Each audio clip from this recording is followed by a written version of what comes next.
Hello everybody. I'm going to show you some of our family's holiday physical media movies. The first one is Planes, Trains, and Automobiles because this is the week of Thanksgiving and this is a Thanksgiving movie.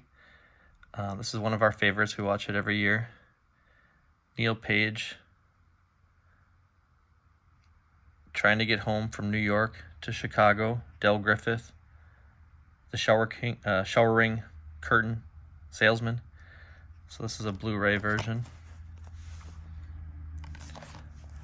And then we're going to start with some so-so Christmas movies, holiday movies that are not some of my favorites. We'll save some of my favorites for the end, but these are still fun. Buck Denver asked, why do we call it Christmas? So Buck Denver is a character on, it's like a Christian DVD set that we had for the boys when they were younger, but this is a cute DVD explaining the history of Christmas. And this is a movie of Christie's, Borrowed Hearts. I saw it once last year and I thought it was pretty cute. I don't know any of the actors' names, so I don't have that memorized. Then we have this Abbott and Costello Christmas show, which I think I got this as a gift and I still haven't watched it, so I need to check this out. I'm sure it's very, very good. Then we have this movie, which is another one of Christie's favorites. It's called The Christmas List. This is recorded off of a TV, and this is a DVD that Christie got recently, within the last couple of years. And it was like a made-for-TV movie, and I've watched it several times over the last years, and it's cute. The woman works at the perfume counter, and all of her Christmas wishes start to come true, so it's cute. Then we have this strange one. This is called it's just called Santa Claus. This is made from a Mexican production company, and it's actually on the list of the IMDb's worst movies ever made, so I had to buy it. It was made in the late 1950s, and it's really, really strange, and it's kind of hard to explain. Santa Claus can see kids from all around the world, and there's like a devil character named Pitch, and there's this weird telescope that has an eye that he can see everybody, and it's pretty interesting. It's like a cult hit. Then we have this one called The Happy Elf. It says, featuring the voice and music of Harry Connick Jr. I still haven't watched this, and I have no idea where we got this from, but yeah, the CGI does not look great in it. Then we have Arnold Schwarzenegger and Jingle All the Way. This is a really good movie. We watch this every year. This is the boy from Star Wars Episode 1, Phantom Menace. He plays Anakin. It's a really funny movie. Phil Hartman's in it. We quote this movie quite a bit throughout our household every year. And we have The Christmas Miracle of Jonathan Toomey. I honestly don't remember this movie at all. It stars Tom Berenger. Yeah, I think this is another one of Christie's. I'm not sure about that one. Then we have The Nativity Story that has Oscar Isaac, and it has this young girl from Whale Rider, which was made in like 2005. And I heard this was really good, and I still haven't seen it, so I need to watch it.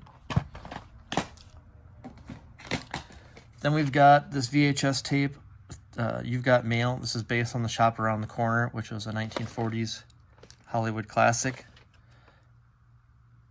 And it's cute. It's good. It's not technically a Christmas movie, but it takes place around then, so it feels kind of like a Christmas movie. Excuse me.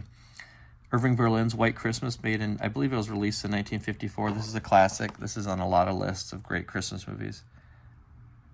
And I haven't watched it in a long time, for a couple of years, so I need to watch it again. Then we have this VHS tape of Judy Garland and Meet Me in St. Louis from 1944, I believe. And this is when she sings Have Yourself a Merry Little Christmas, which is a famous Judy Garland recording, Christmas recording. It's a good movie. I need to watch it again. I always say that, but there's too many movies to watch. This is Jonathan Taylor Thomas and I'll Be Home for Christmas. This was made in the late 90s. This one's pretty good. I've seen it several times. And if you like 90s movies, this is a good one to have for Christmas. Then we have Eloise at Christmas Time, based on the books. This one's really cute. This is one that Christy introduced me to, and I really like it.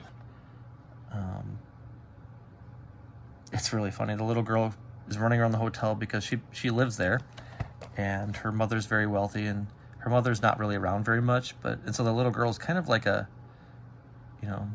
she's kind of like her own little adult. Like, she interacts with the adults, and she does have a nanny, but she kind of takes care of herself. So it's a good movie. Then we have Tim Allen and Jamie Lee Curtis in Christmas with the Cranks. This is really funny. It also has Dan Aykroyd. We watch this usually every year. This was made in the early 2000s. I think 2004. A release then. It's really, really good. Then we have two little versions of Little Women. We have the one from, I believe this is from the late 90s. Winona Ryder, Claire Danes, Susan Sarandon. It's really good. We like this one better than the newer one.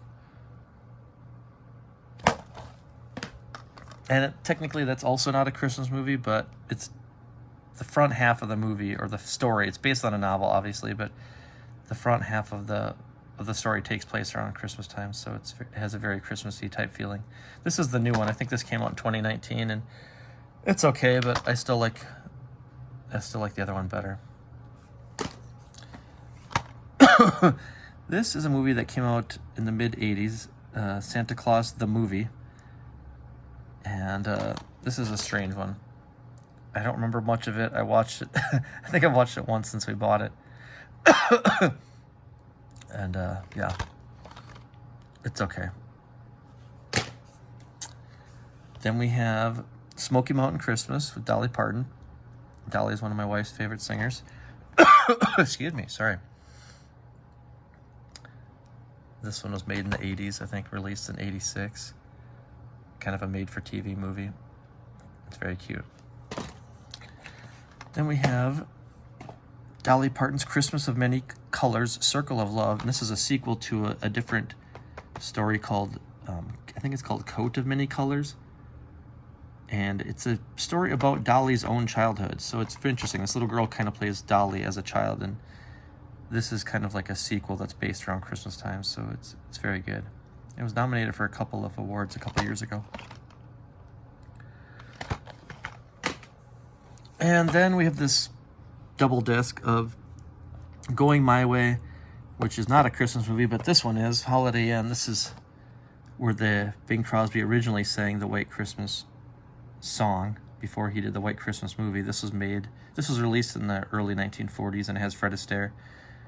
And it's a great holiday movie, not just Christmas movie, but it has holidays all around the year.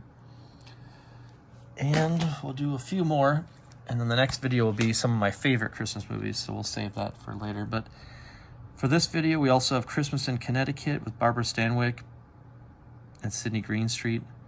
This one was cute. I saw this on a bunch of lists of great Christmas movies, so I bought it this year, and we finally watched it for the first time, and it was really cute. This woman she writes for magazine articles, and everybody thinks she's this great housewife because she's a great writer, but she actually knows nothing about cooking or keeping a home, so it's good. Then we have Edward Scissorhands, which is also technically not a Christmas movie, but there's some magical there's a Christmas party at the end, and there's a magical scene with snow, so it definitely has a Christmas type feel to it. Johnny Depp, Winona Ryder, and this is a great movie. This is a classic. Directed by Tim Burton. Anybody who hasn't seen this should really watch it. It's good. And in a way, it's kind of a tearjerker. It's a great movie. Then we have Gremlins, which some people might say not a Christmas movie because it's scary, but a lot of the movie takes place around Christmas time. He gets Gizmo. The boy gets Gizmo as a Christmas gift, and the whole town is decorated for Christmas, and that's when the Gremlins unleash all heck upon the town. And there's Christmas trees and Christmas music. Then we have Cary Grant in The Bishop's Wife. This is a very good movie. I saw this for the first time a couple years ago, and we've watched it every year since then. This is the Blu-ray. This is on a lot of lists of great Christmas movies. Then, the one that people talk about being not a Christmas movie, Die Hard #1. Die Hard #2 takes place around Christmas as well, but I haven't seen Die Hard 2 yet. I've only seen Die Hard 1. This is a steel case. And obviously it's a great action movie, and it does take place around Christmas, and there's Christmas themes in it and a lot of references to Christmas. So yeah, it is fun. I think it's more fun to watch it around Christmas than it is to watch it in the summertime. So yeah, it's a fun movie. And that's it for this video. In my next video, we'll show you my favorite Christmas movies. Talk to you later.